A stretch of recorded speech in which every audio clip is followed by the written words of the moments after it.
Amigos de BPI TV, nosotros nos encontramos ya en lo que va a ser la presentación del programa de gobierno del candidato Henry Falcón, todo esto en el marco del proceso electoral que se tiene previsto para el próximo 20 de mayo. Ya ha llegado acá con también parte de la asesoría de carácter económica del día de hoy. Vamos a escuchar parte de la explicación previa a la presentación de este programa de gobierno.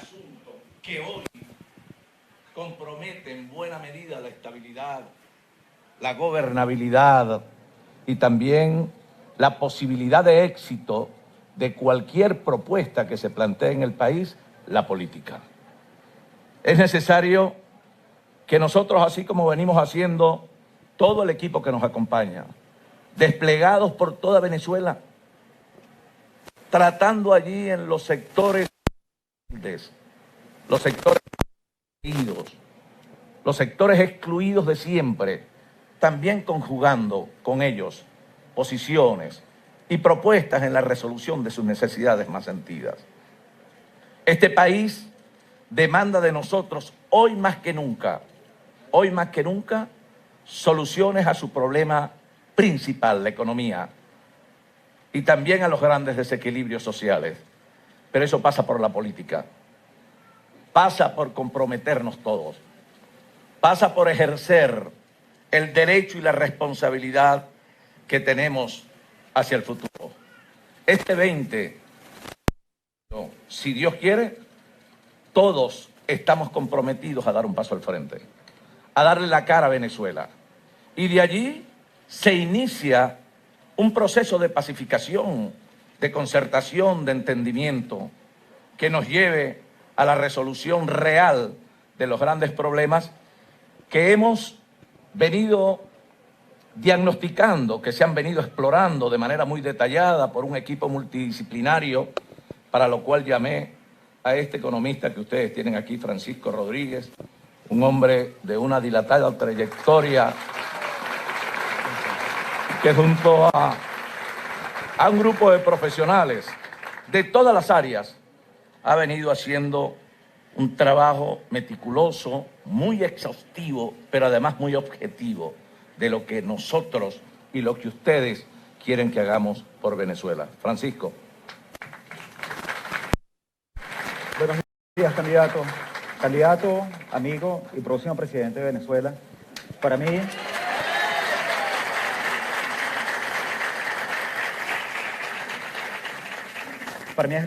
es un gran honor que usted conformar este equipo, pero además, más que un honor, es una responsabilidad con nuestro país. Hemos formado un equipo de los mejores, de gente honesta, competente, comprometida con Venezuela, gente a quienes nos duele el país, a quienes cada vez que nosotros vemos que un muchacho joven que va a hacer vida afuera, pensamos en cambiar. Y no porque tenga nada de malo con el exterior. De hecho, yo personalmente soy carrera en el exterior durante gran parte de mi vida, pero no porque no tenía oportunidades aquí. Es que la gente se vea obligada a irse de su país. Lo que está mal es que la gente sienta que no puede sobrevivir aquí. Esto es lo que queremos cambiar. Vamos a transformar a Venezuela. Vamos a regresar a una Venezuela que sea una Venezuela del futuro, una Venezuela que produzca, una Venezuela que funcione, una Venezuela solidaria. Esa es la base del programa que ustedes tienen en sus manos, de la gran transformación. Venezuela está mal. Hasta las cosas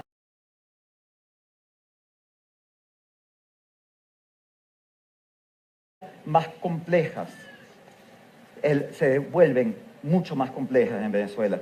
O sea, por ejemplo, cosas tan simples como lo que debería ser sacar dinero en un cajero automático es algo que no se puede hacer en Venezuela. Es algo extremadamente complicado. Llegar a la casa de estudios, al lugar de trabajo, estar en un país que funcione. Venezuela no funciona y eso nosotros lo tenemos que cambiar. Por lo tanto, cuando nosotros pensamos en cuál es la transformación que queremos hacer, pensamos en estos tres pilares. Uno, una Venezuela que funcione. Ese debe ser el rol del Estado. El Estado no se debe meter en todas las cosas, el Estado no debe tratar de producir, el Estado no debe tratar de mandar a la gente y a las empresas a hacer todo lo que el Estado decida. El Estado debe dedicarse a que el país funcione. El rol del sector privado es ser esa Venezuela que produce. un sector privado competitivo y eficiente que funcione bajo reglas claras. Y además tiene que haber una Venezuela solidaria, una Venezuela en la que todos podamos tendernos la mano en momentos de adversidad. Ese es el proyecto de la gran transformación. Ese es el proyecto en que nosotros hemos venido trabajando y ese es el proyecto que el 20 de mayo va a hacer que Venezuela vuelva. Bien, fíjense. Cuando cualquiera de nosotros recorre el país y todos nosotros salimos a la calle y vemos cómo el país se nos está cayendo a pedazos. Los niveles de miseria, de pobreza en Venezuela son pero extremadamente críticos. El problema del hambre, Francisco, se ha convertido, el alto costo de la vida, el problema de la escasez, pero fundamentalmente el hambre se ha convertido en el problema del día a día de todos los venezolanos, pero especialmente del 82% que hoy entonces están recogidos en los estratos más bajos, digamos, en los estratos que siempre presentan condiciones de vulnerabilidad. Yo le decía a Francisco en esto de los encuentros diarios que sostenemos en la elaboración de unas propuestas, porque no estamos nosotros asumiendo la responsabilidad que tenemos frente al país exclusivamente desde la política, porque sería un gran error. No es el cálculo, no es lo que me van a decir después en las redes, etcétera, es decir las cosas, decir, formular verdaderas propuestas en el marco de esa realidad del país que atiendan a la resolución de los problemas de la gente. Nosotros aquí estamos diciendo lo que vamos a hacer y en el nombre de Dios lo vamos a hacer porque este país tiene que cambiar. Te decía Francisco, yo creo que el principal problema de los venezolanos, Francisco, es el alto costo de la vida. Ayer por allá en Margarita y antes en Amazonas, y la gente siempre reclama, ¿cómo es posible, por ejemplo, trabajador que le venga un salario mínimo integral en el orden de 1.300.000, pero ya el kilo de queso cuesta 1.200.000? Entonces, ¿cómo vive ese trabajador? Ahora, ¿cómo lo abordamos, Francisco, en esto de la aplicación de los elementos, de la técnica, de la ciencia, de lo que queremos hacer del país? Un país gobernado de verdad por la gente que sepa de las áreas, que más allá del compromiso político, tenga un sostenido compromiso por el país. Francisco. Venezuela está en hiperinflación. O sea, los precios se están duplicando y triplicando cada mes. A la gente le están subiendo todos los días. Y una de las cosas que la hiperinflación hace es que pulveriza el salario real. El salario real, el poder adquisitivo de los venezolanos ha caído en 95% durante los últimos 4 años. O sea, eso quiere decir que lo que se compraba con un salario mínimo, ahora toma 20 salarios mínimos comprarlo. Entonces nosotros necesitamos una estrategia para parar la hiperinflación en seco. Que es el problema real hoy de la mayoría de los venezolanos. Exactamente, exactamente. Nosotros tenemos un plan de estabilización macroeconómica cuya principal ancla es la dolarización. La dolarización tiene la garantía de que detiene la hiperinflación. La detiene por una razón muy simple, que es que el gobierno no puede imprimir dólares. Cuando tú haces eso, cuando tú estabilizas los precios, cuando tú le trancas al gobierno la posibilidad de imprimir dinero, entonces los precios comienzan a estabilizarse, comienzan a subir los salarios reales y podemos tener una estrategia de estabilización para comenzar a impulsar el crecimiento. Nosotros tenemos listo ya redactado, por ejemplo, el convenio cambiario número 40, que es el convenio que va a permitir que todos los venezolanos intercambien sus bolívares por dólares, aquellos que lo deseen, aquellos que así lo decidan, en el momento en que nosotros lo apliquemos, que comiencen a transicionar los contratos, los pasivos, los contratos laborales, que el que quiera ser pagado en dólares pueda ser pagado en dólares, para nosotros poder tener una moneda estable, una moneda fuerte, y así sentar las bases de la recuperación de la economía.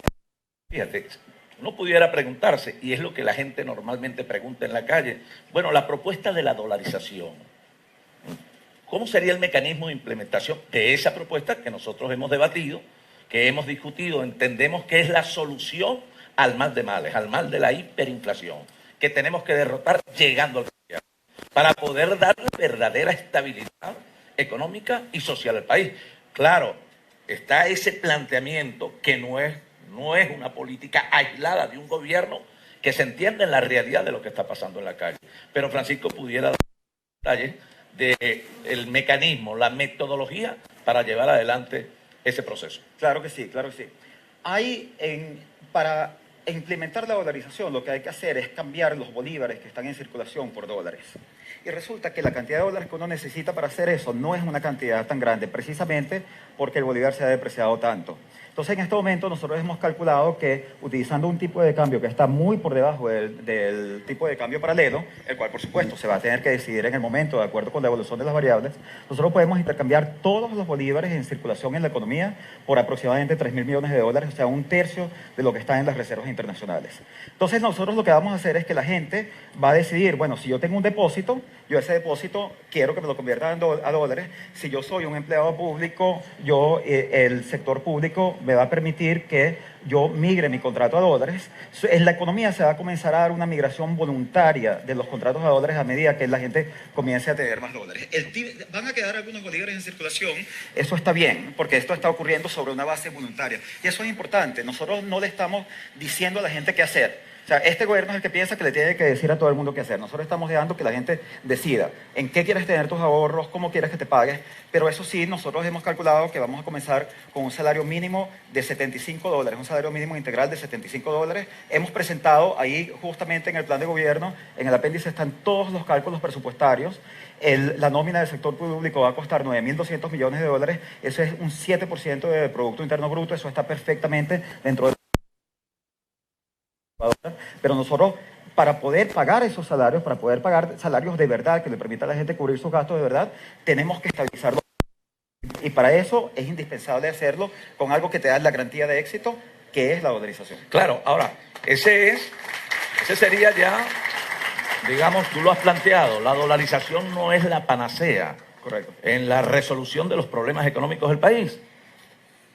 Nosotros tenemos que ir a un proceso progresivo de crecimiento económico. Venezuela en los últimos años ha tenido el decrecimiento económico más severo de cualquier país de Latinoamérica. Y es una cosa que nos da poco aliento en lo competitivo, en las ventajas que debería tener un país como el nuestro con tantos recursos. Eso es un tema que tenemos que abordar, para lo cual hay que tomar otras grandes decisiones que también hemos venido evaluando, hemos venido estudiando con los conocedores del tema. Porque es allí uno de los grandes problemas en el curso de este tipo de gobierno. Ellos convocan más a la lealtad que a la capacidad. Y de allí los grandes desajustes y grandes distorsiones en la economía. Y el impactado negativamente regularmente es la gente más humilde, el más pobre, el que no come, el que no consigue medicamentos y el que prácticamente se vio su salario pulverizado. ¿Cómo abordamos el crecimiento económico que demanda Venezuela en las actuales circunstancias? Bueno, primero el tema petrolero es fundamental. O sea, aquí en Venezuela la producción petrolera ha caído en 1,3 millones de barriles diarios. Eso representa una pérdida de 27.000 millones de dólares anuales para el país durante este gobierno. O sea, $1.000 por venezolano, $5.000 para una familia de 5 personas, es lo que se ha perdido como producto de la incompetencia, como producto de la corrupción, como producto de la ineficiencia. Nosotros necesitamos rescatar nuestra industria petrolera. Necesitamos convertirla en una industria petrolera que sea orgullo de todos los venezolanos. ¿Cómo nosotros hacemos eso? Bueno, primero tenemos que reprofesionalizarla, nosotros tenemos que despolitizarla, nosotros tenemos que limitar los impuestos sobre la producción petrolera y sobre PDVSA, porque PDVSA tiene que tener dinero para invertir. O sea, lo que pasó es que PDVSA no invirtió en absoluto, el dinero se lo gastaron todos, se lo gastaron en proyectos muy ineficientes y PDVSA no pudo ni siquiera invertir en mantener su producción, cuando más bien con las reservas petroleras más grandes del mundo deberíamos haber visto un crecimiento en la producción de Venezuela, pero no, lo que hubo fue un desplome total. Y necesitamos invitar al sector privado también para que participe, darle espacio al sector privado para que nos ayude, para que traiga inversión, para que traiga capital, para que traiga conocimiento, para ayudarnos a levantar la producción petrolera. Eso es una dimensión. Hay otras dimensiones que son muy importantes para el crecimiento, como por ejemplo el tema de deuda. Venezuela está muy endeudada en este momento. Venezuela, el servicio de la deuda es el 79% de las exportaciones de Venezuela. O sea, el más grande de cualquier país del mundo. O sea, un país no puede pagar ese nivel de deuda.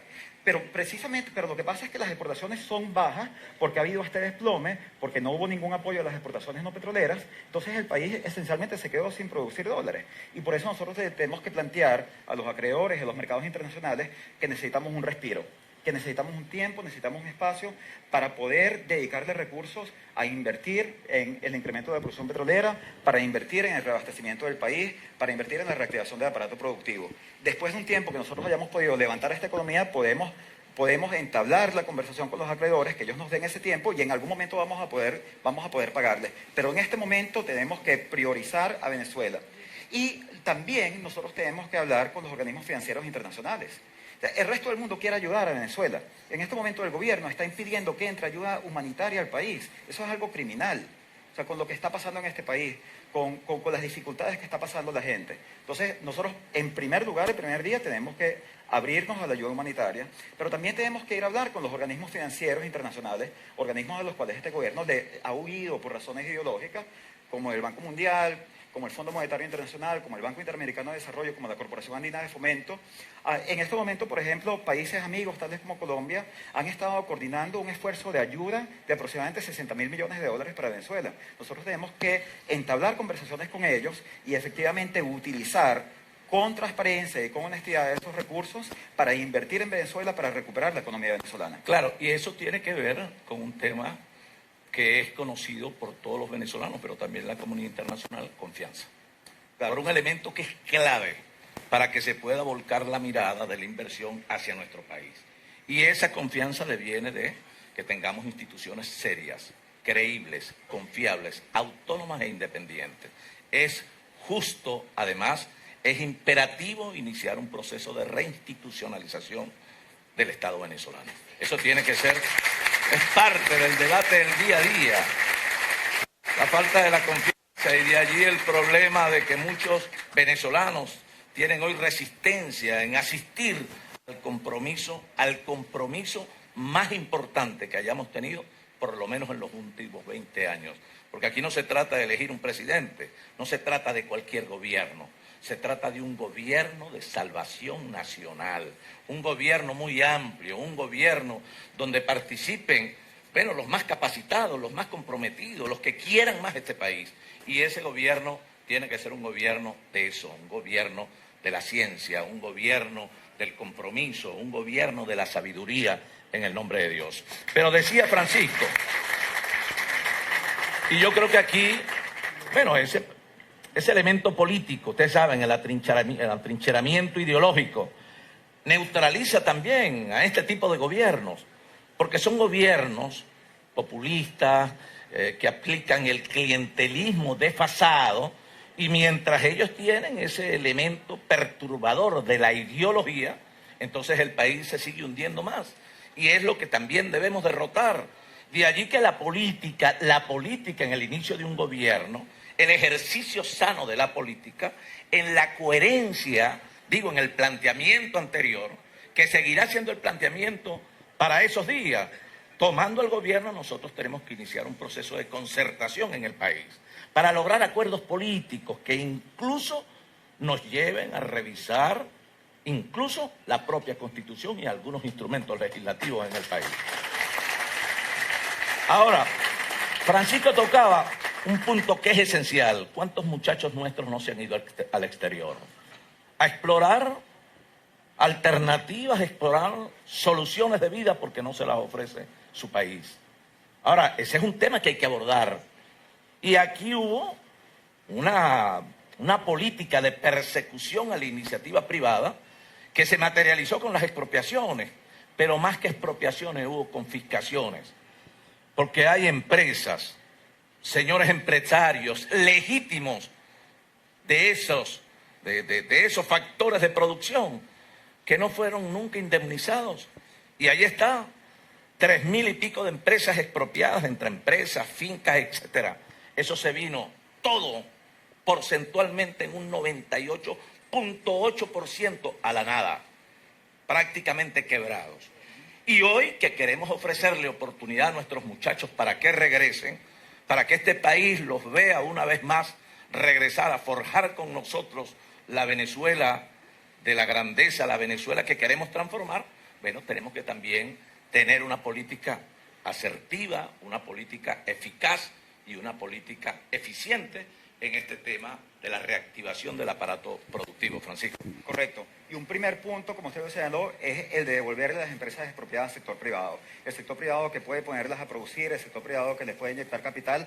Y va a haber colaboración y va a haber asociaciones estratégicas entre el sector público y el sector privado, pero lo importante es que se produzca, es parte de esa Venezuela que produce. O sea, si Venezuela no produce, Venezuela no va a tener crecimiento y no va a poder tener buenos niveles de vida. Ahora, también hay un tema que es que este gobierno decidió que quería controlarlo todo.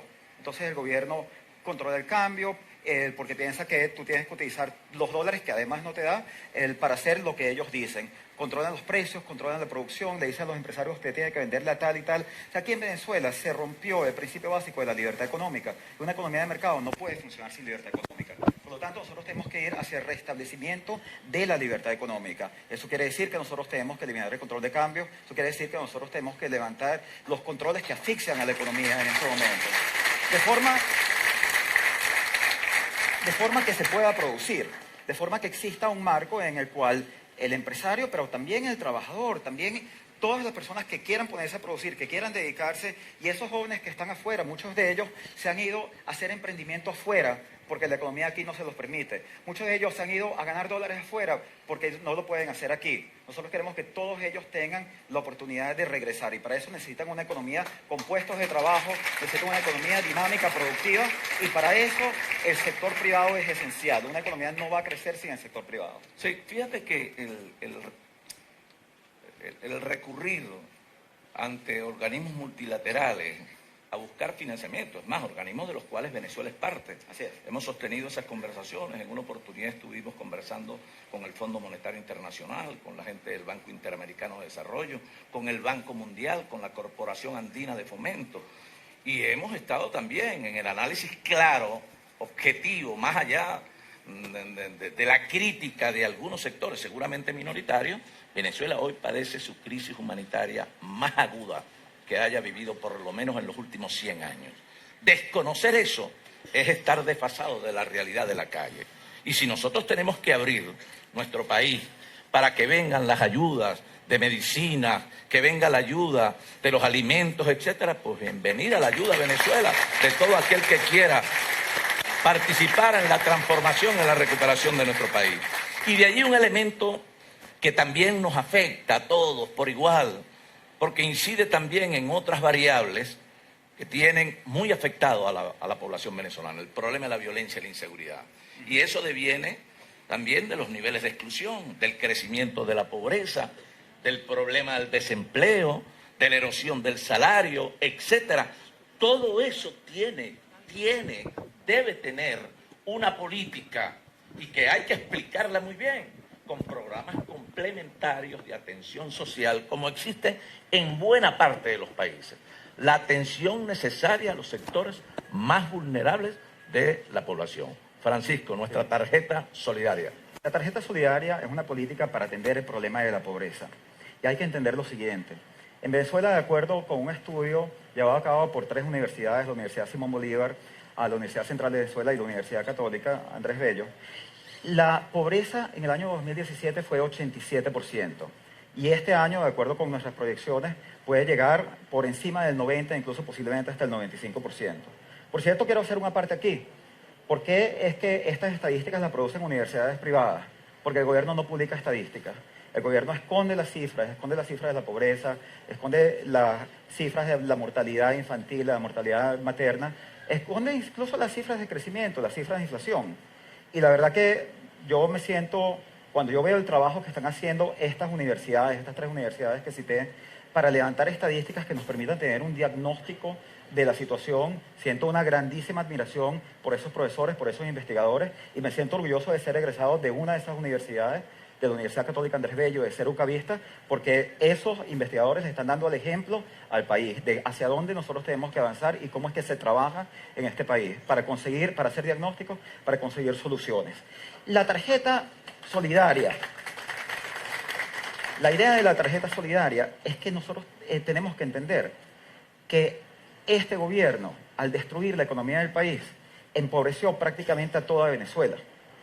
La mayoría de los países, cuando van a atender el problema de la pobreza, dicen, bueno, ok, vamos a focalizar, vamos a tener transferencias de ingresos, transferencias monetarias, Es una política muy común en el resto de América Latina, focalizado a ese 30-40% que vive en situación de pobreza. Pero ¿cómo lo haces cuando el 95% viven en condiciones de pobreza? Tienes que comenzar con un programa universal, un programa que le llegue a todo el mundo. A medida que la economía vaya avanzando, y nosotros hemos calculado, nosotros vamos a poder pasar de, bueno, en un momento inicial un salario de $75, un salario mínimo integral de $75, en el segundo año a 150 y llegando para el cuarto año de gobierno a $300. En ese momento, cuando la economía ya comience a aumentar sus niveles de vida, cuando comience a salir más gente de la pobreza, entonces el programa de la tarjeta solidaria se va a concentrar y se va a focalizar en los sectores más pobres, en los sectores más necesitados. El programa además utiliza el mecanismo de condicionamiento para impulsar acciones positivas, como por ejemplo hay un monto de $10 que se le va a dar a las familias por niño, pero eso está condicionado a que los niños vayan a la escuela para que también podamos atender el problema de deserción escolar. Entonces la idea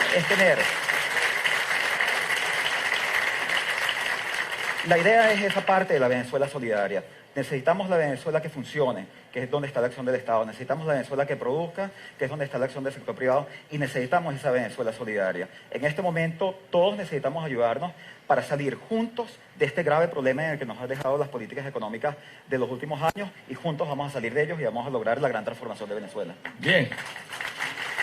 Miren, nosotros no hemos dejado también de evaluar muy de cerca las otras áreas que afectan los desarrollos productivos del país.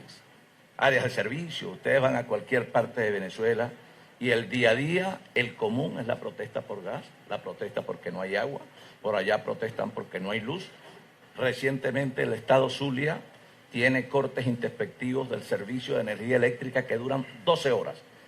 Da tristeza el caso Bolívar, es la cuna de la generación de energía eléctrica y se va la luz cada 4 horas. Y por allá en Falcón es el centro de producción, digamos, de gas, uno de los más importantes del mundo, y la gente cocina con leña. Y por aquí en el Tigre, donde tenemos los mejores reservorios de agua, siendo Venezuela un país con un capital, pero importante en materia hídrica, bueno, aquí la gente no tiene agua. Razones sencillas, la improvisación, el esquema partidizado del ejercicio del gobierno, cosa que tenemos que transformar. Y para ello tenemos que ampliar los equipos.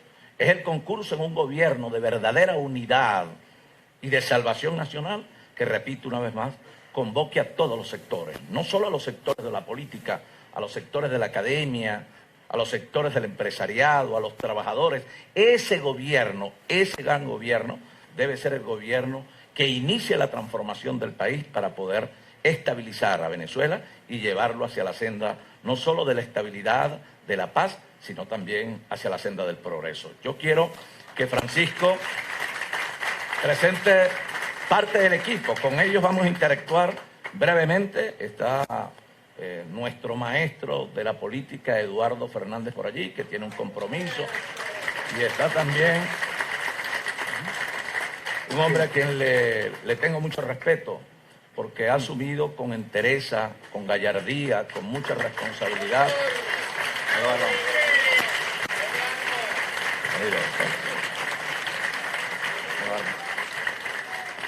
Y un equipo que está trabajando en esto. Yo me refiero también a mi amigo, trabajador incansable, Claudio Fermín.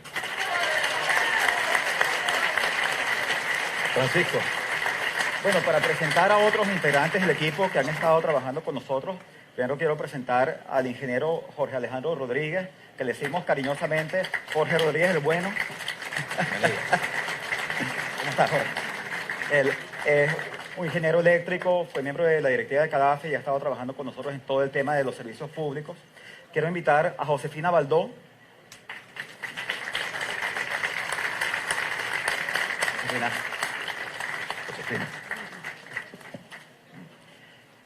Josefina fue presidenta de CONAVI, urbanista con una enorme experiencia en términos del tema de cómo tratar la vivienda en los barrios y cómo fortalecer los barrios. Quiero invitar al exrector de la Universidad Central de Venezuela, Luis Fuenmayor Toro. Luis. Hola, presidente en el futuro. ¿Cómo estás? Gracias. Quiero además invitar con nosotros a Leonardo Carvajal, quien fue presidente del Consejo Nacional de Educación, un gran investigador. Bienvenido. Bienvenido. Y tenemos al doctor Ruiz Medina.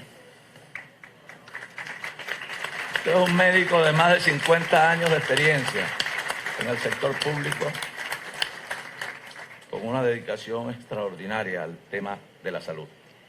Bueno, y volviendo justamente a este tema de los servicios públicos, este tema tan urgente, vamos a sentarnos, a compartir.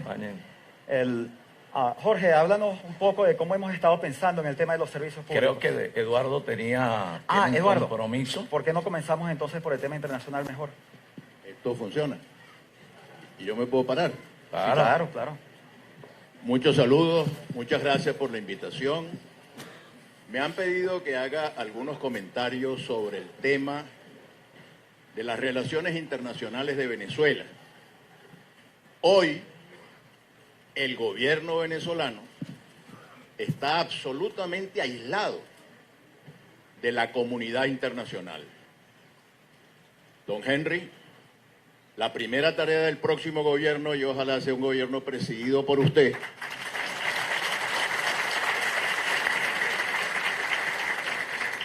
es reinsertar a Venezuela en la comunidad internacional. Y eso va a ser una tarea importante, urgente y relativamente fácil. Porque cuando en el próximo gobierno se restablezca la plena vigencia del Estado de Derecho, cuando se pongan en libertad todos los venezolanos que están presos por motivos políticos, cuando se habiliten todos los partidos que están inhabilitados, cuando se anuncie el respeto a la autonomía y a la independencia de las ramas del poder público, cuando Venezuela tenga la plena convicción de que se respetan los derechos humanos, la comunidad internacional nos va a ver con simpatía. Nosotros tenemos que restablecer relaciones cordiales con países tradicionalmente amigos de Venezuela, como los Estados Unidos de Norteamérica, como todos los países del sistema interamericano, todos los países desde Canadá hasta la Patagonia, desde Canadá hasta Chile y Argentina, especialmente con países fronterizos con los cuales tenemos que tener buenas relaciones. Me refiero especialmente a Colombia, me refiero a Brasil, son países con los cuales tenemos, también a la República Cooperativa de Guyana, también a los países del Caribe. Tenemos que mejorar nuestras relaciones con la Comunidad Europea, con España, con quien Venezuela tiene que tener siempre una relación muy cordial y muy afectuosa, y con toda la Comunidad Europea. Aquí habían estado hablando ustedes antes de llegar nosotros de la relación, de la reinserción de Venezuela en los organismos financieros internacionales. El Banco Mundial, el Fondo Monetario Internacional, el Banco Interamericano de Desarrollo, la Corporación Andina de Fomento.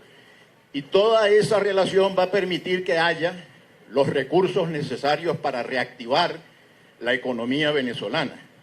Tenemos que preservar y mejorar y fortalecer la relación con la República Popular China, que es un factor protagónico importante en el mundo contemporáneo, y con Rusia también, y con los países que están emergiendo al desarrollo en África, en Asia y en América Latina.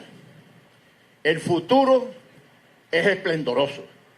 Lo importante es que los venezolanos no perdamos el boche que tenemos, el 20, para cambiar el gobierno y para abrir una esperanza nueva a Venezuela.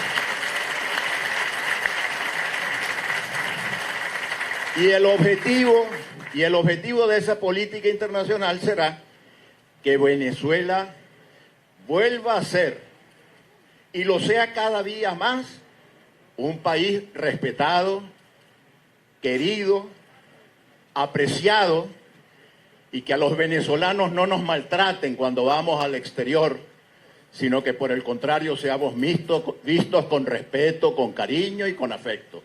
Eso se puede lograr, eso se debe lograr, y eso se va a lograr Lo único que tenemos es que votar el 20 de mayo y asegurar el cambio político que Venezuela está reclamando. Muchas gracias. Gracias, doctor. Gracias, gracias. Siempre mi afecto. Bueno, Francisco, el equipo. Bueno, creo que este tema de los servicios públicos... sí, cómo no. Estamos en vivo. Pido simplemente excusas porque debo estar en un programa que muchos de ustedes ven seguramente con frecuencia, que se llama Vladimir a la Una. Y el Vladimir a la Una me dice que si no estoy a las 12:30 no me paga, y entonces tengo que ir a la entrevista. Gracias, doctor. Mi afecto de siempre. Adelante. Bueno, habíamos tocado el tema de los servicios públicos y la verdadera crisis que existe en estos servicios públicos en toda Venezuela, los cortes de luz, los problemas con el agua. Cuéntanos cómo es que hemos pensado para resolver y atender estos problemas, Jorge. Hay tres aspectos fundamentales para la gran transformación de Venezuela. Hay tres aspectos fundamentales para la gran transformación de Venezuela en los servicios públicos. Y ellos son la descentralización, la especialización y la responsabilidad. La descentralización de la administración, la especialización en las actividades y la responsabilidad tanto con los usuarios como con los trabajadores. Y aquí tenemos todo el mundo de los servicios públicos. Por una parte, tenemos los aspectos que tienen que ver con el transporte. En el caso del transporte ferroviario, deben concluirse en forma perentoria lo que son los tramos de la encrucijada a Puerto Cabello, de Puerto Cabello a Turén, pasando por Barquisimeto, Yaritagua y Acarigua. El tema de la Gran Caracas con el metro Guatire, Guarenas, Caracas, así como la rehabilitación y el reequipamiento del actual sistema de Caracas Tuy Medio, además de devolverle al metro de Caracas los niveles de confiabilidad y de servicio que en algunos otros momentos le tuvo y que conocimos. Lo que no puede ocurrir es que, como se prometió en algún momento en Venezuela, en un plan socialista ferroviario, se ofrecieron 2.698 kilómetros de vías férreas que debían estar listas hace 2 años y hoy no llegamos sino a 40 kilómetros de vías férreas. Esto se logrará el buen funcionamiento de nuestros puertos y aeropuertos a través de licitaciones públicas y transparentes, debidamente concesionadas mayoritariamente por los estados y teniendo centros multimodales para pasajeros y carga en las principales ciudades del país. Tenemos que tener buenas conexiones y en todo caso siempre transporte digno para los venezolanos.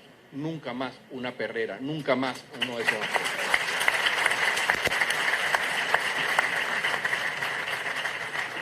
Para el drama de la falta de agua en los pueblos y ciudades de Venezuela, hay que descentralizar el manejo de las mismas.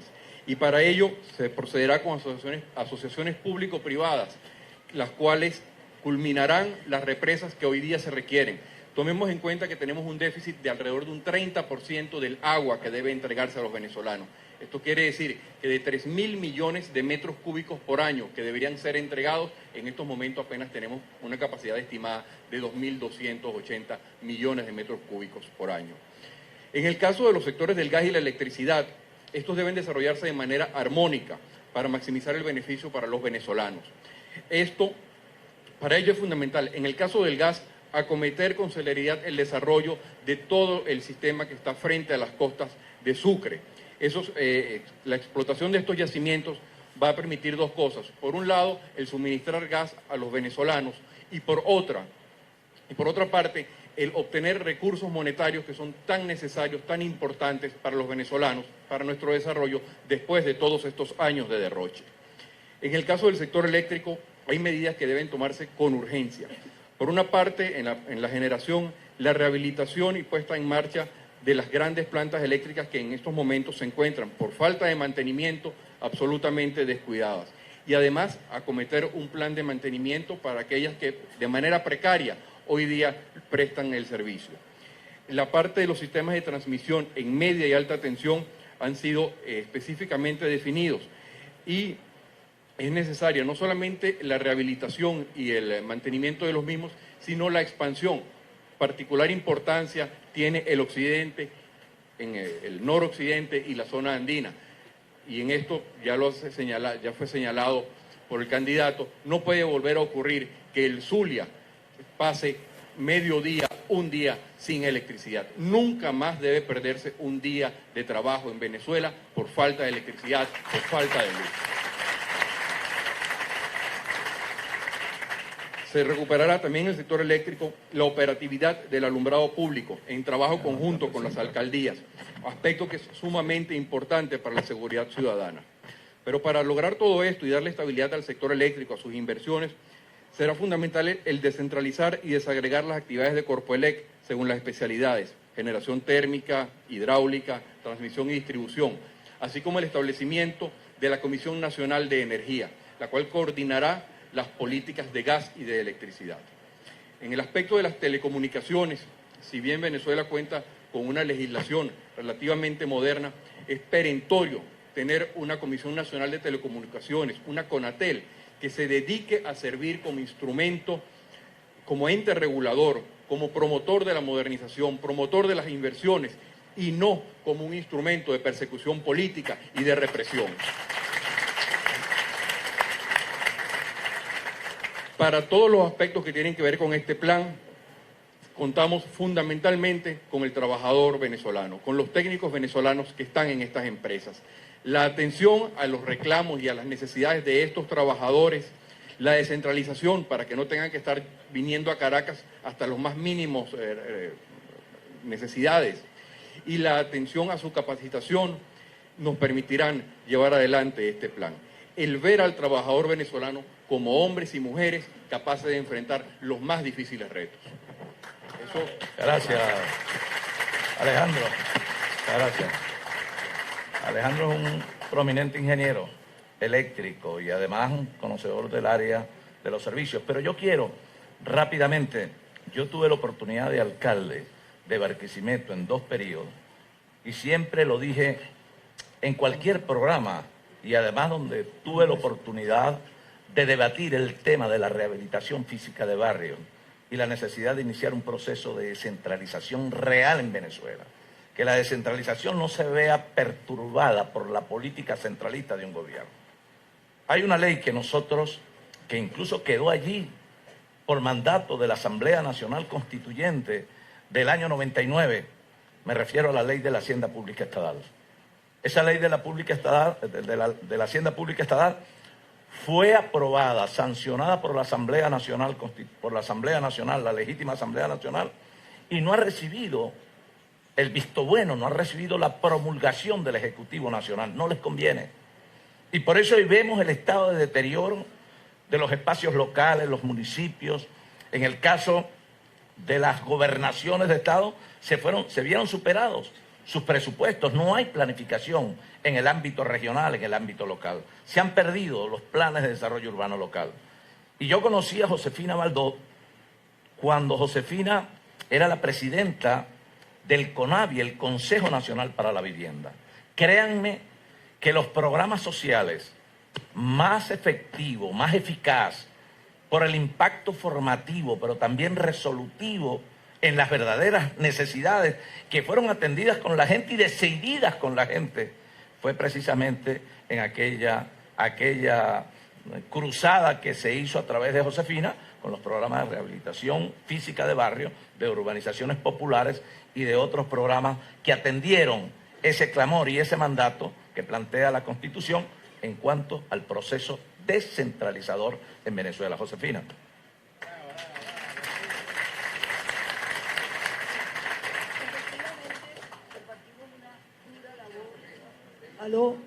Compartimos una dura labor para lo que es la habilitación y puesta en práctica de los barrios de nuestro país.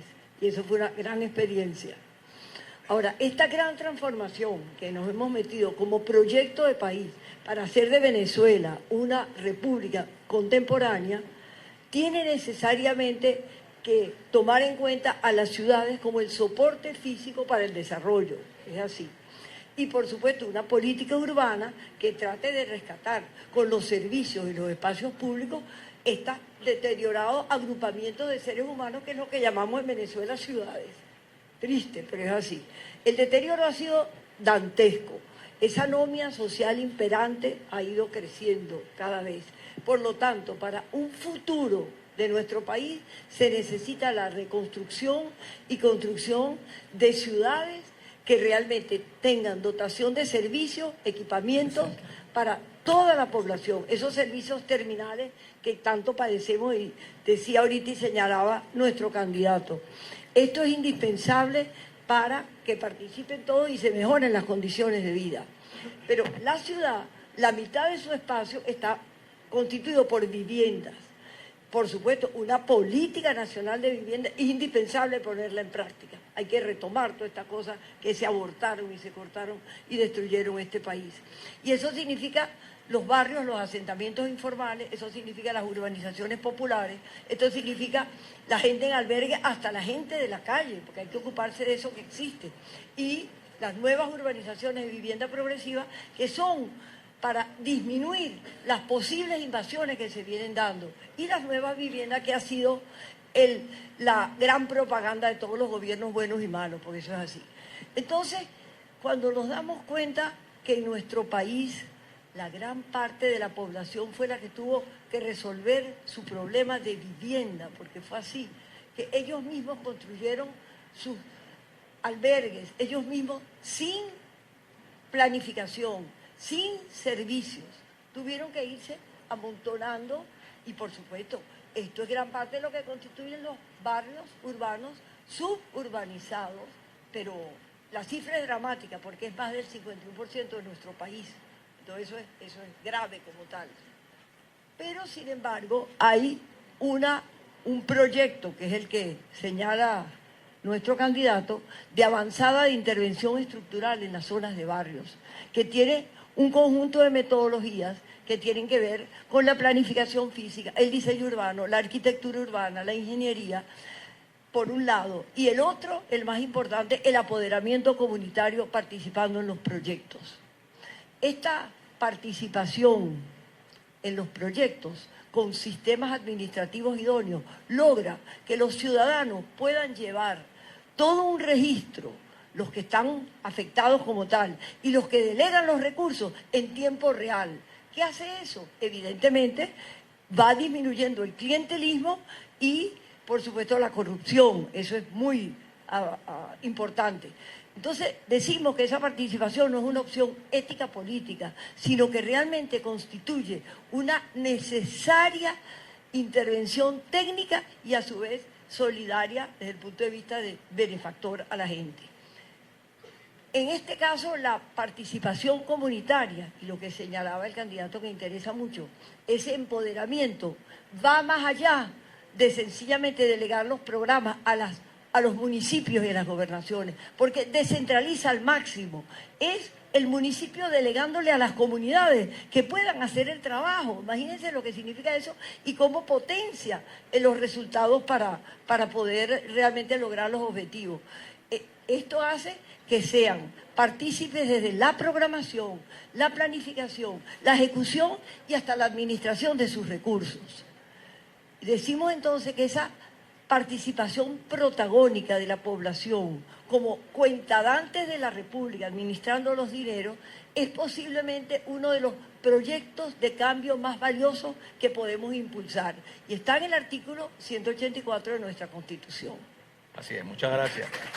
Josefina, es el crecimiento ordenado, planificado, pero además también el crecimiento político desde los sectores más humildes de la población. Me consta, para mí, fueron los mejores programas que haya conocido en mi condición de alcalde y de gobernador. Esos programas que adelantó la arquitecta Josefina Baldós en su paso por el Consejo Nacional de la Vivienda.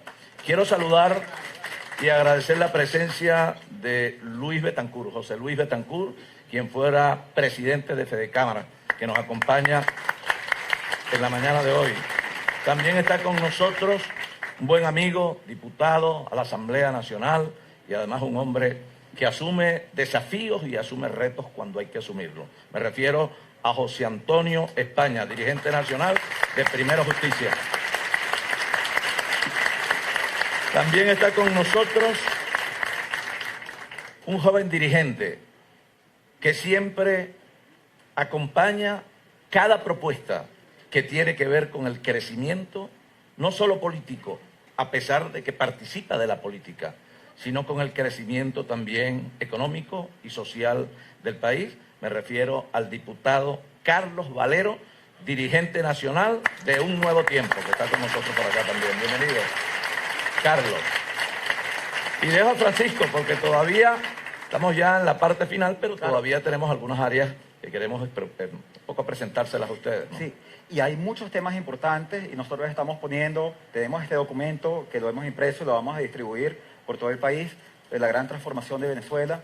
Está en la página web henryfalcon.com. Ustedes se van a la parte donde dice programa de gobierno y ahí tienen tanto el documento completo como descargables que explican cada uno de los sectores, cada uno de los pilares, cuáles son nuestras propuestas, cómo es que nosotros vamos a hacer la gran transformación, construir la Venezuela del futuro. La Venezuela del futuro, si hay una Venezuela del futuro concreta, son nuestros niños y son nuestros jóvenes. Y en estos días yo me estaba leyendo un libro que me regaló Leonardo, donde está basado en testimonios de jóvenes que habían pasado por nuestro sistema educativo, cuáles eran las experiencias, cuáles eran las dificultades, cuáles eran las deficiencias. ¿Cómo hacemos nosotros para transformar ese sistema educativo, Leonardo? En educación hay demasiados asuntos. ¿Se oye? En educación hay demasiados asuntos.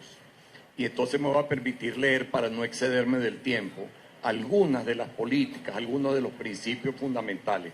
Comenzaremos por 3 principios fundamentales.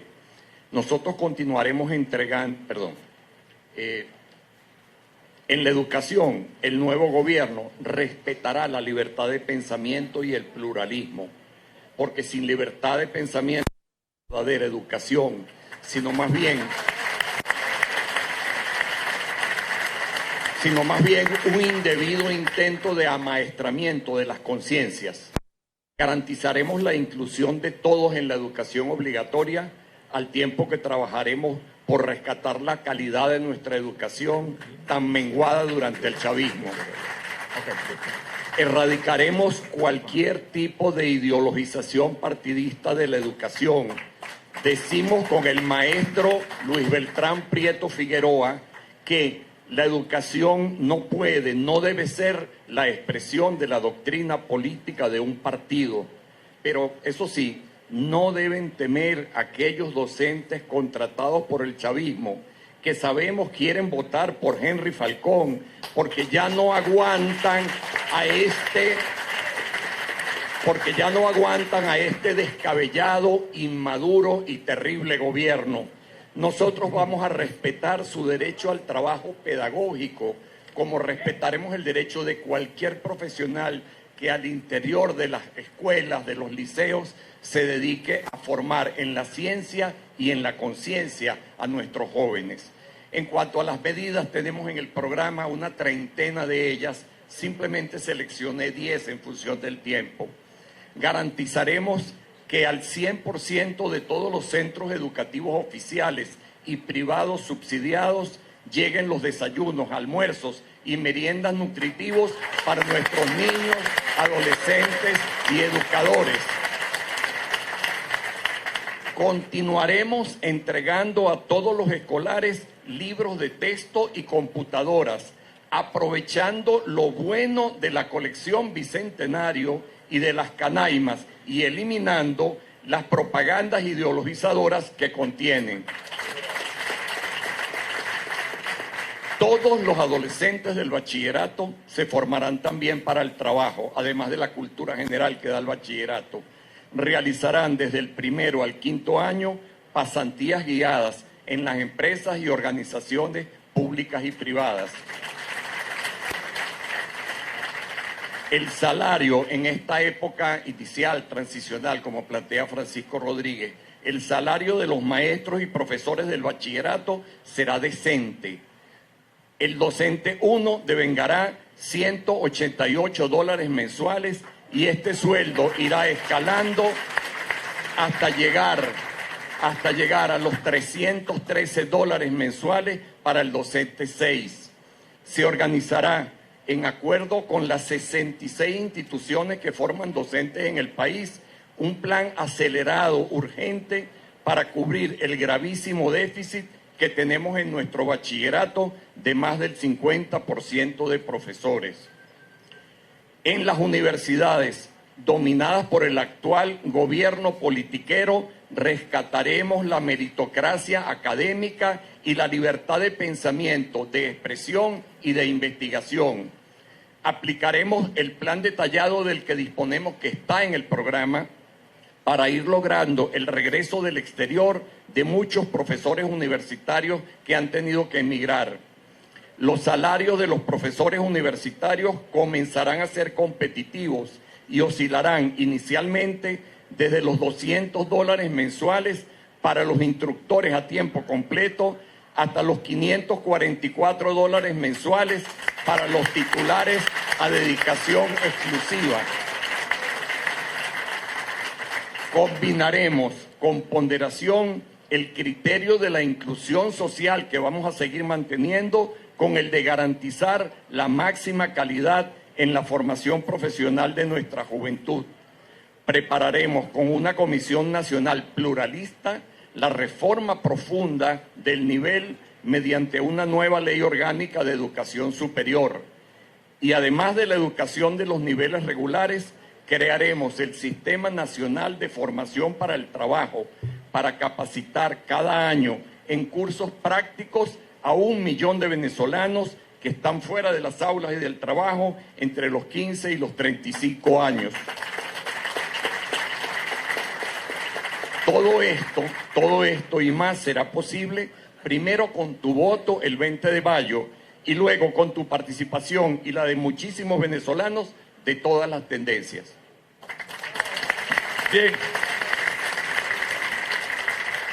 Miren, un compromiso que también nosotros asumimos. ¿Recuerdan ustedes aquella extraordinaria experiencia de la gran fundación, la Fundación Gran Mariscal de Ayacucho? Ese plan de becas para nuestros muchachos. Además, programas de acompañamiento financiero, emprendimiento. El INSE de Prieto Figueroa y no el INSE de la política clientelar y partidista.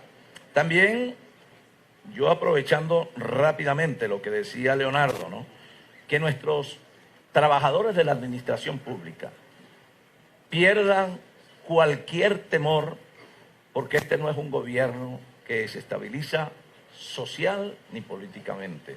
Es un gobierno para la verdadera unidad, un gobierno de inclusión sin excluir a nadie. De tal manera que nadie piense en aquello de que lo van a votar, que los van a despedir. Este es un gobierno de estabilidad laboral y compromiso social con el pueblo venezolano. Quiero ahora dejar con ustedes al doctor Ruiz Medina. El doctor Ruiz Medina, quien fuera director del Hospital Central Antonio María Pineda, un hombre especialista en el área de emergencia, creo que tiene 53 años de ejercicio profesional. Me consta que cuando uno llegaba al hospital a las 6 de la mañana ya andaba Ruiz Medina pasando revista al Hospital Central Antonio María Pineda, y quien fuera también director de salud del Estado Lara. Un poco en esto y la experiencia y nuestras vivencias y las realidades del sistema de salud pública en Venezuela. Doctor. Muchas gracias, presidente. Buenos días.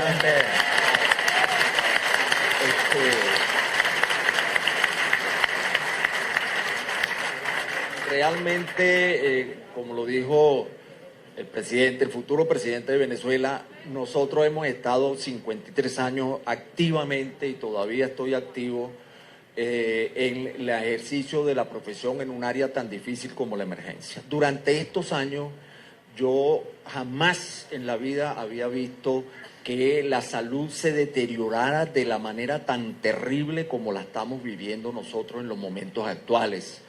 Un pueblo sin salud es un pueblo que no trabaja, que no estudia, que no se desarrolla, que no crece, y pare de contar. Nosotros creemos que, y así lo hemos propuesto, que nosotros debemos comenzar por la reestructuración del Ministerio de Salud. Un ministerio que durante muchos años ha intentado implementar lo que se llama el Sistema Único de Salud en el país, en donde no haya un Ministerio de Salud, barrio adentro, Seguro Social, IPAME, etcétera. Nosotros creemos que debe implementarse un sistema único de salud respetando la características de cada uno de los sectores que he nombrado. Pero esa reestructuración viene desde el punto de vista administrativo, económico, gerencial, planificador, de manera que nosotros tenemos que reconstruir el servicio hospitalario en términos generales. Un servicio hospitalario hoy que no tiene tecnología de punta, tomógrafos, resonadores magnéticos, ecosonogramas, bancos de sangre, laboratorio, que lo sufrimos nosotros en los últimos años allá en Barquisimeto. Tiene que reestructurarse, tiene que adecuarse a el desarrollo tecnológico que está viviendo el mundo en cuanto a el diagnóstico y tratamiento de enfermedades. Pacientes que en la actualidad están muriéndose, como ustedes lo han visto, porque los pacientes con nefropatía, las insuficiencias renales, pacientes con hemofilia, pacientes con leucemia, pacientes con cáncer, no tienen medicamentos, no hay comida para los niños, tenemos una invasión o una proliferación mejor de una enfermedad que nosotros prácticamente habíamos erradicado, como es el hambre en la niñez. Hay un aumento de las muertes maternas de los niños. Les estoy mostrando esto porque para que se imaginen todo el esfuerzo, la planificación que tiene que hacer el nuevo gobierno para lograr rescatar todo ese aparato de salud que se nos deterioró especialmente en los últimos 7 años. En lo que se ha dicho acá, desde el punto de vista de la economía, tenemos que abrir nuevamente las puertas a laboratorios, Palenzona, Esquin, Merck, Chandon, etcétera, que tenían las medicinas y las importaban ellos y nos las proporcionaban a nosotros, y no había déficit en la farmacia de ningún tipo de medicamento, y los compraban en una forma asequible a la población en general. Y reconstruyendo, tenemos que reconstruir, les repito, los hospitales y los centros de salud, porque para terminar, nosotros tenemos la obligación estricta, distinguido concurrencia, de recuperar algo que nosotros hemos perdido en salud. Si nosotros no recuperamos los hospitales y los centros de salud, los muchachos, la flora innata, parte de la flora innata de nuestros médicos, de nuestras enfermeras, que hoy siguen saliendo día a día del país después que nosotros le hemos dado la universidad y le hemos dado los posgrados universitarios. Nosotros en el Hospital de Barquisimeto desarrollamos 24 posgrados médicos, exclusivamente médicos.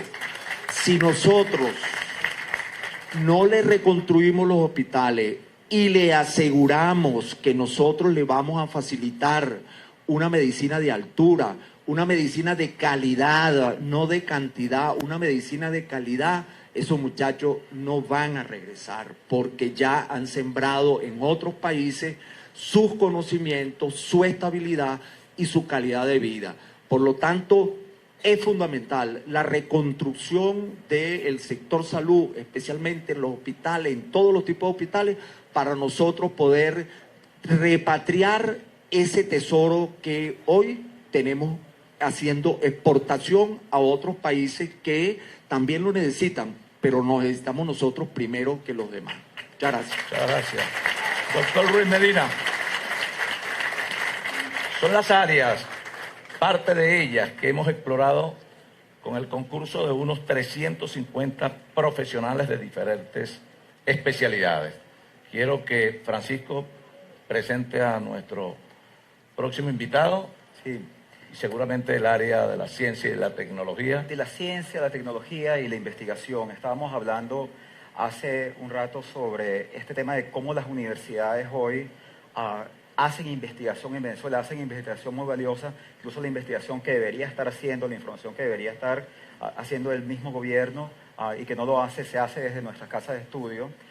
Justamente el doctor Ruiz Medina estaba hablando también de este tema de el éxodo y la gente que se nos está yendo, y eso es algo bastante dramático a nivel de la educación superior, a nivel de la investigación. Por eso justamente es que nosotros vamos a tener un programa que se llama Venezuela Vuelve, para ayudar a aquellos que quieran regresar a su país. El Estado los va a ayudar, el Estado les va a dar apoyo económico. Y vamos a tener universidades sólidas. Esa gente que se vaya en el programa Gran Mariscal de Ayacucho van a regresar al país a dar clases en nuestras universidades para construir universidades del futuro.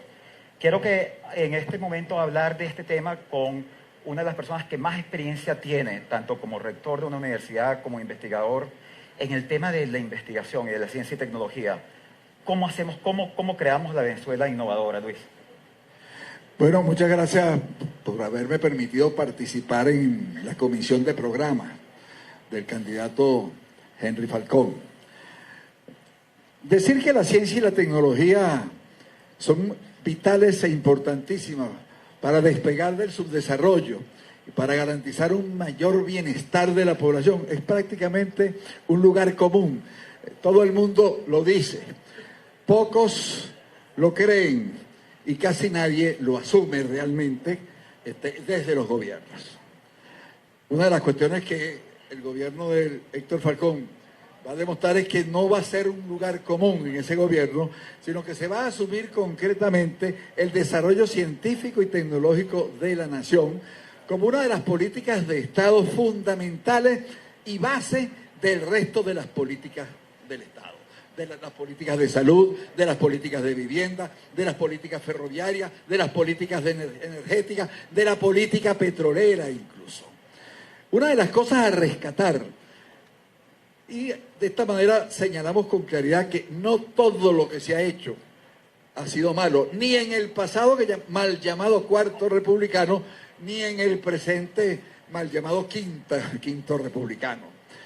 Tenemos que rescatar la Ley Orgánica de Ciencia y Tecnología que establecía, la primera ley orgánica, la responsabilidad de las empresas para que asumieran ellas mismas la necesidad de innovación tecnológica que les permitiera producir en forma tal de competir mejor nacional e internacionalmente, comenzando por supuesto por la empresa matriz venezolana, en ese sentido la verdadera empresa nacional que es Petróleos de Venezuela, que a pesar de todo su deterioro, etcétera, es la más grande empresa del país y de la cual vivimos los venezolanos y en la cual tenemos que poner nuestro objetivo porque es la que nos va a permitir salir del subdesarrollo, la que nos va a permitir lograr recuperarnos e ir mucho más allá de lo que teníamos en el pasado. Yo ponía un ejemplo recientemente. En el año 1998, la tasa de mortalidad materna era como de 55-56 mujeres por 100.000 habitantes. Alta para ese momento. Pero ha sido la tasa más baja en toda la historia de Venezuela. Después de eso comenzó a elevarse y el presidente Chávez logró llevarla como a 60 mujeres muertas por cada 100.000 niños nacidos vivos, que fue la tasa más baja que tuvo el presidente Chávez. Bueno, ambas tasas son altas. Cuando nosotros hablamos de reconstruir Venezuela, no es volver a las tasas esas, es superar esas tasas y llegar a tasas por debajo de 15, de 12 mujeres muertas por cada 100.000 niños nacidos vivos. Bueno, ese ejemplo ustedes lo pueden perfectamente trasladar al resto de las áreas, Nosotros necesitamos formar en el país un número de investigadores para llegar a tener como mínimo un investigador por cada 20.000, por cada 1.000 habitantes de población activa económicamente. Es decir, necesitamos 20.000 investigadores en el país, porque la población activa nuestra debe estar en unos 20 millones de habitantes, si entendemos que son 30 millones el total. Bueno, nosotros necesitamos eso. Y eso implica formar gente. Y lo vamos a formar donde haya que formarlos. Por supuesto que vamos a preferir formarlos en el país, porque en el país hay recursos para formarlos. Pero si tenemos que formarlos en el exterior, los formamos en el exterior. Y no tenemos problemas en ese sentido. En China, en Estados Unidos, en Inglaterra, en Alemania, donde quiera que exista el conocimiento que nosotros queremos y que necesitamos para el país, allí tenemos que buscar nosotros para formar a nuestros investigadores. Tenemos que rescatar hasta llegar a eso, hasta ese investigador, pero no nos quedamos allí. Se supone que ese es el impulso inicial, porque ese es un poco como cuando la gente se gradúa. Cuando uno se gradúa no termina su vida, en ese momento es que empieza su vida profesional. Bueno, así mismo la República arranca en ese momento en ciencia y tecnología.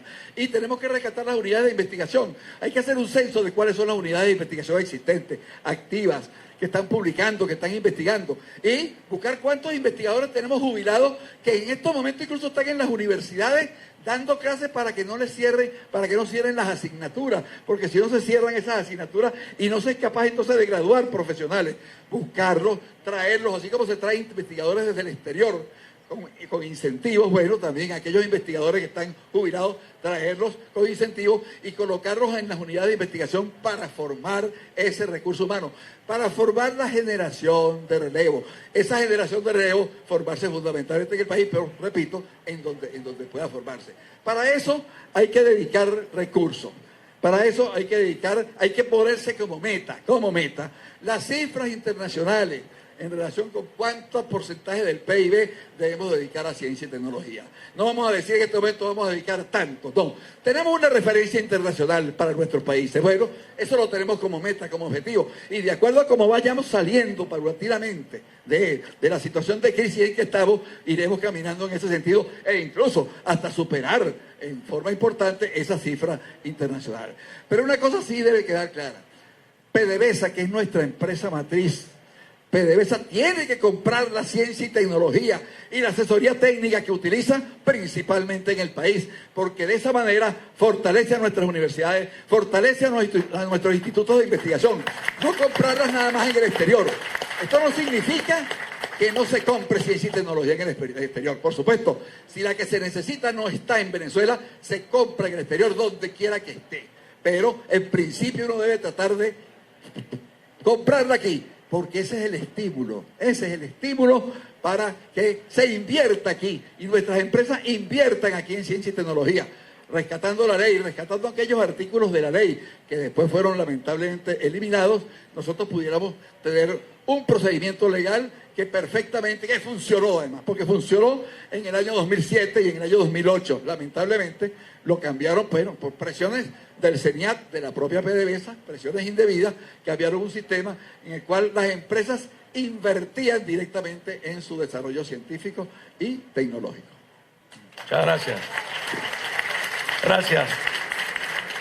Bueno, queridos hermanos venezolanos, esa gran transformación hacia la Venezuela del futuro, esa Venezuela que queremos que funcione, esa Venezuela solidaria, esa Venezuela productiva, hoy demanda de nosotros romper la inercia, dedicarnos en alma y corazón de verdad a esta responsabilidad que tenemos por delante.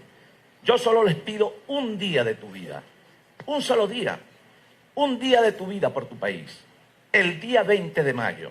Si todos asumimos responsablemente ese reto, ese desafío, pero también ese compromiso con la historia, con las generaciones que están por venir, ese compromiso con el mundo que hoy posa su mirada sobre nuestro país, no tengo ninguna duda de que Venezuela será para muchos años en el porvenir, una vez más, referente de paz, de democracia, de transformación, de prosperidad y de grandeza para el mundo. Gracias a todos. Muchas gracias. Y en parte de las consideraciones que hacía a esta hora Henry Falcón en su presentación del programa de gobierno el día de hoy con parte del equipo que diseñó esta propuesta que él vino presentando el día de hoy y que formaría y que sería parte de toda esta dinámica de trabajo que fue presentada el día de hoy. Candidatos, si quisiéramos para los distintos representantes de los medios de comunicación, estamos tratando de tener parte de las declaraciones de candidatos. Si nos podemos en materia de seguridad. ¿Cuál es la propuesta? En materia de seguridad estamos trabajando la seguridad como un problema multifactorial. Ustedes saben que el problema de la seguridad también está asociado a la pobreza, a la miseria. El problema de la seguridad está asociado a la falta de un proceso productivo, efectivo, de educación para el trabajo, pero también está asociado a los sistemas de control policial que deben tener las mejores condiciones y también a un sistema carcelario y a un sistema de administración de justicia que recoja con eficacia políticas de Estado que atiendan los grandes desequilibrios, repito, en la multifactorialidad del problema, que es hoy la inseguridad para el país. Asegura que ha ido hablando con el Fondo Monetario Internacional, el Banco Mundial y la Corporación Andina de Fomento. ¿Cuál es la conversación que ha tenido? He tenido conversaciones con todos los organismos multilaterales que Dios mediante van a ser causa común en esta senda de recuperación, de transformación y de salvación de Venezuela.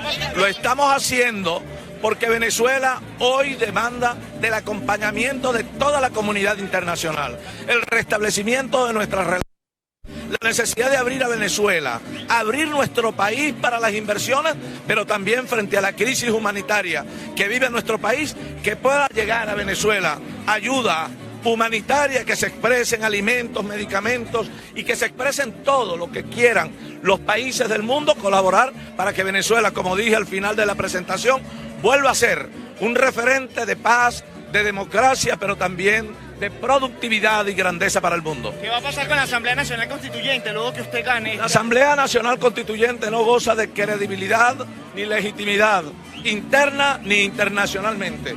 Es un instrumento de negociación del gobierno para el próximo gobierno que nosotros vamos a liderizar, el gobierno que vamos a dirigir desde Venezuela para todos los países del mundo. Para muchos el clima de la campaña ha sido frío. ¿Cuándo va a tener el primer acto? Para muchos el clima de la campaña. El clima de la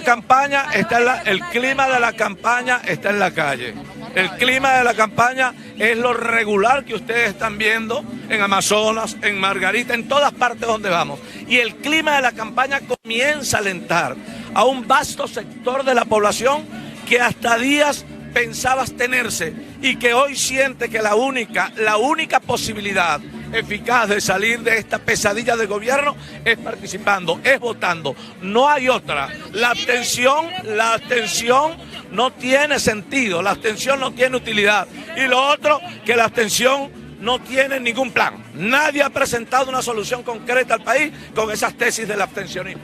La posibilidad de firmar un acuerdo de gobernabilidad donde usted asuma los 30 días. Nosotros, la necesaria apertura desde el primer día de gobierno para que se inicie en Venezuela un proceso de concertación política. La concertación, ustedes saben, es entendimiento. El entendimiento implica una negociación como hecho consustancial de la democracia. Y esa negociación política, a su vez, lleva consigo acuerdos que implican revisión de instrumentos legislativos, incluso revisión del texto de la Constitución y un proceso de pacificación en Venezuela que de alguna manera reconozca que un país democrático no puede tener presos políticos. Pero además, un país democrático no habilita la persecución, no habilita el acorralamiento ni la retaliación con nosotros. Aquí está el diputado de España. Pero fíjate bien. Claro, pero ¿cómo darle credibilidad a un proceso electoral si no van a venir los elementos internacionales? Calmado, que no hay necesidad de desaforarse mucho. Nosotros hemos dicho, estamos haciendo todos los esfuerzos para que instituciones importantes del mundo vengan acá a observar el proceso venezolano. Pero yo estoy convencido que el mejor observador, la verdadera garantía de éxito y de respeto es el pueblo venezolano. Si tú, periodista, querido hermano, si ustedes, queridos hermanos, queridos venezolanos, todos, como dije, le dedican al país un día de su vida, un solo día, un día como parte de esas angustias que vive el venezolano, que sale a la calle, que no consigue alimentos, que no consigue medicinas, los abuelos que hacen cola en los supermercados, pero también en el banco. Solamente un día de tu vida por tu país. Vayan a votar y todos los venezolanos vamos a convertirnos en garantes, vamos a convertirnos en guardianes del voto. Y ello no tendrá ninguna dificultad en la misma medida en que masifiquemos ese voto. Venezuela será libre. Venezuela será libre y retornaremos aquellos momentos de la diferencia, de la pluralidad, pero con respeto.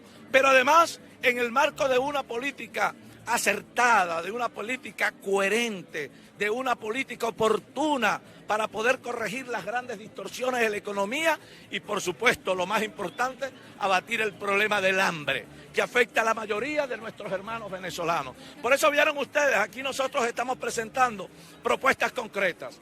Este es un programa que hemos debatido y que queremos seguir debatiendo. Que gente que tenga observaciones, objeciones, propuestas, bueno, las incluya a través de todos los instrumentos que están abiertos para ello, porque este es un programa mínimo de gobierno para que se alimente precisamente de esas propuestas que se dan de todos los sectores. Llamamos a las academias, llamamos a los sectores productivos, llamamos también a los factores de la política. Desde aquí hago un llamado sincero, respetuoso, pero además amistoso, como ha sido siempre, a nuestros hermanos de la Mesa de la Unidad Democrática y del Frente Amplio. Tenemos por delante una gran responsabilidad. Nosotros unidos somos invencibles, así lo hemos demostrado. Si ellos concursan en esta visión de país, esta visión de unidad verdadera, de salvación de nuestra Venezuela, si ellos concursan en la resolución de los problemas más urgentes que tiene el ciudadano común, ellos saben que nosotros le estaríamos regalando a nuestro país parte de nuestras vidas. Es parte de tu vida por darle vida a otros, como decía el padre de San Carlos, el padre bien llamado, el padre Capocho. Es que lo más importante no es ganar vida para ti, es que tu vida sirva para darle vida a otros. Eso es lo que le corresponde a la Venezuela de hoy.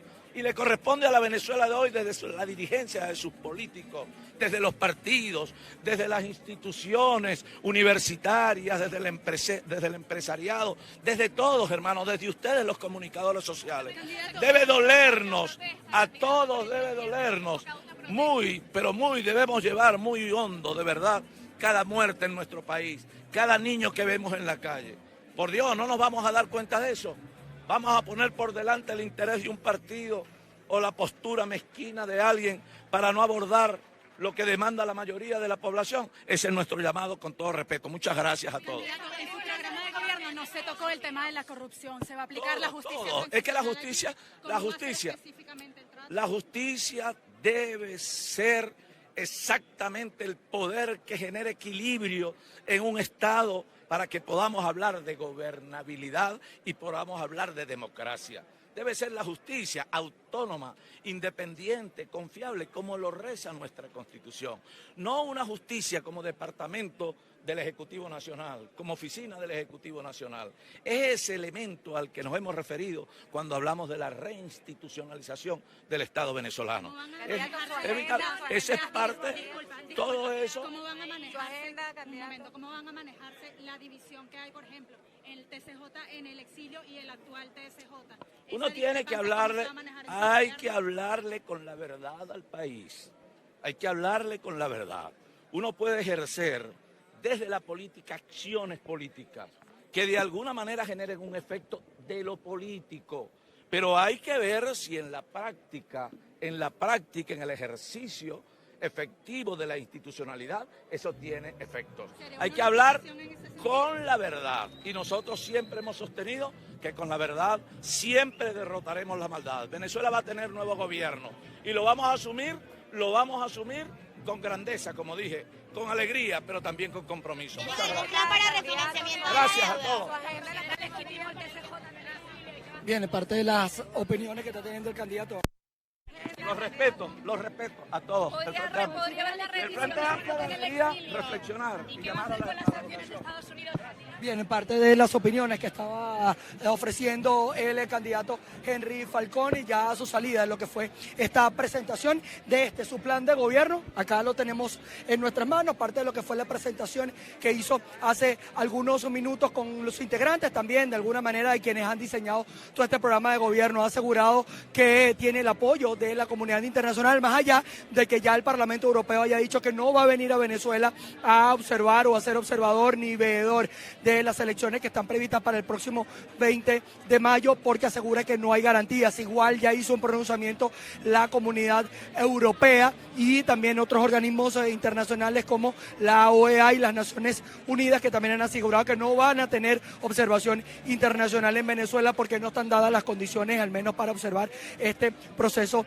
electoral. Ha asegurado Henry Falcón en medio de su presentación y también la declaración que dio a los medios de comunicación, que cuenta con un amplio respaldo, y también hizo un llamado a la Mesa de la Unidad Democrática a que unidos son invencibles, y por eso que él llama a que haya una participación, una confluencia de esfuerzo de todas las organizaciones políticas que están tanto en el Frente Amplio como en la Mesa de la Unidad Democrática para participar en el próximo evento electoral del próximo 20 de mayo. Desde Caracas, Venezuela, yo soy Manuel Fajardo, TFPI TV.